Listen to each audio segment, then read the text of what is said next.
Hi നമസ്കാരം. Cinema കാഴ്ചയിലേക്ക് എല്ലാ മാന്യ പ്രേക്ഷകർക്കും ഹൃദയം നിറഞ്ഞ സ്വാഗതം. വീണ്ടും ഒരു പാൻ ഇന്ത്യൻ സിനിമ കാണാനായിട്ടുള്ളൊരു തയ്യാറെടുപ്പിലാണ് നമ്മുടെ മലയാളത്തിൽ നിന്നുള്ള നമ്മുടെ ലാലേട്ടൻ വളരെ പ്രധാനപ്പെട്ട ഒരു റോളിലെത്തുന്ന കണ്ണപ്പ എന്ന സിനിമയുടെ ഒരു ട്രെയിലർ പുറത്തിറങ്ങിയിരുന്നു.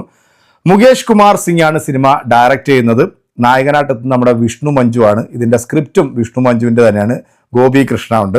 പിന്നെ ഒരു വലിയൊരു താരനിര സിനിമയ്ക്കകത്ത് എത്തുന്നുണ്ട്. നമ്മുടെ പ്രഭാസ് വളരെ പ്രധാനപ്പെട്ട റോളിലെത്തുന്നു. പിന്നെ പ്രീതി, അക്ഷയ് കുമാർ, നയൻതാര, അങ്ങനെ ഒരുപാട് പിന്നെ പ്രഗത്ഭരായിട്ടുള്ള മറ്റ് അന്യഭാഷയിൽ നിന്നുള്ള ഒരുപാട് ആൾക്കാർ സിനിമയിലെത്തുന്നുണ്ട്.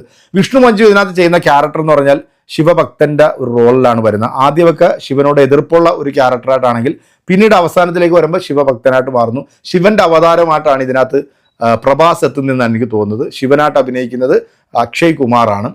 എന്താണെങ്കിലും സിനിമയുടെ ട്രെയിലർ എത്തിയിട്ടുണ്ട്. ഞാൻ ഉറ്റുനോക്കുന്നത് നമ്മുടെ ലാലേട്ടൻ്റെ ഇതിനകത്തുള്ള ക്യാരക്ടർ എന്താണ് എന്നുള്ളതാണ്.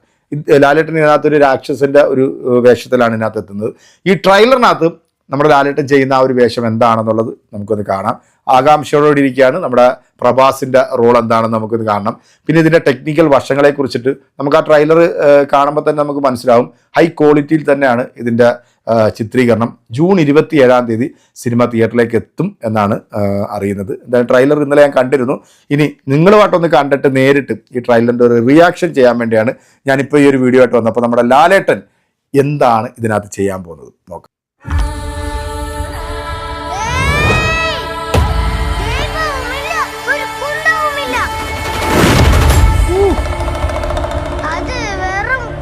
അക്ഷയ് കുമാർ വായുലിംഗത്തെയും തിന്നനെയും ആ ഗ്രാമത്തെയും തരിപ്പണമാക്കി ആ വായുലിംഗത്തെ ഇവിടേക്ക് കൊണ്ടുവരും. ആ തിന്നൻ സാധാരണക്കാരനല്ല. അവനെ താണ്ടി വായുലിംഗത്തിനടുത്തെത്തുന്നത് അസാധ്യം. വായുലിംഗത്തിന്റെ മേൽ ദുഷ്ടന്മാരുടെ ദൃഷ്ടിപ്പെട്ടിട്ടുണ്ട്. ഈ വായുലിംഗ രഹസ്യം സംരക്ഷിക്കാൻ എന്റെ പ്രാണനാൻ ഉറപ്പ് നൽകുന്നു. ഇനി ഒരു കുഞ്ഞിന് പോലും ഈ ഗ്രാമത്തിൽ അപകടം സംഭവിക്കില്ല. ഇതെന്റെ വാക്ക്, തിന്നന്റെ വാക്ക്.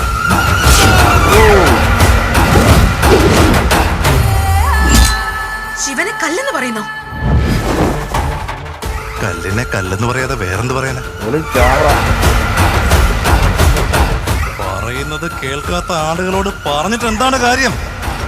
ദൈവത്തെ ധിക്കരിക്കുന്നവർക്കും മുതിർന്നവരുടെ വാക്കിന് വില കൊടുക്കാത്തവർക്കും ഈ നാട്ടിൽ സ്ഥാനമില്ല. സത്യത്തിൽ ഈ കല്ല് കാട്ടിക്കൊണ്ട് കളഞ്ഞാൽ നിന്റെ ഭ്രാന്ത് മാറും. ഇതൊരു കുത്തിക്കുറിപ്പെന്ന് പറയല്ലേ? ഇങ്ങനെ ഒരാൾ അങ്ങയുടെ നല്ല ഭക്തനാണെന്ന് പറഞ്ഞാൽ എങ്ങനെ വിശ്വസിക്കും? ദേവിയെ പോലെ ഞാനും ആ അവസരത്തിന് വേണ്ടി കാത്തിരിക്കുകയാണ്.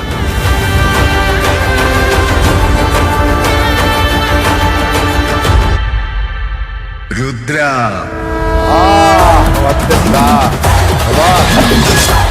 ആരാ നീ?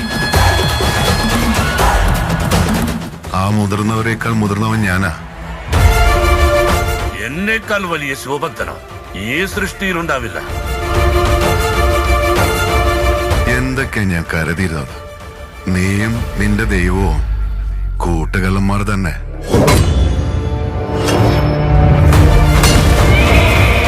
ശിവ എന്ന് നീ മനസ്സുരുകി വിളിക്കേ. അത് ഈ ജന്മത്തെ നടക്കില്ല. നീ അത്രയ്ക്ക് സാമർത്ഥ്യശാലി. അസ്ത്രവിദ്യയിൽ നിന്നേക്കാൾ കേമനുണ്ടെന്നറിഞ്ഞ് സഹിക്കാൻ കഴിയാതെ അവന്റെ തള്ളവിരൽ ഛേദിപ്പിച്ചത് നീയല്ലേ? പൊയ്ക്കോളൂ ഇവിടുന്ന്, വേഗം പൊയ്ക്കോ. ഞാൻ നിന്നെ വിട്ടു പോവില്ല. ഇതെന്റെ വാക്ക്, തിന്നന്റെ വാക്ക്.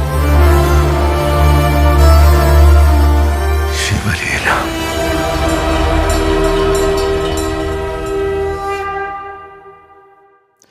ജൂൺ 27 സിനിമ വേൾഡ് വൈഡ് റിലീസായിട്ട് എത്തുകയാണ്. വീണ്ടും നമ്മളൊരു പാൻ ഇന്ത്യൻ സിനിമ കാണാനായിട്ടുള്ള ഒരു ആകാംക്ഷയിലാണ്. എടുത്തു പറയേണ്ടത് നമ്മുടെ ലാലേട്ടൻ ഈ സിനിമയ്ക്കകത്ത് രാക്ഷസിൻ്റെ വേഷത്തിലാണ് കാണിക്കുന്നത്. അതിനകത്ത് ആ അമ്പ് ചെയ്യുന്ന ആ ഒരു സംഭവം കാണിക്കുന്നുണ്ട്.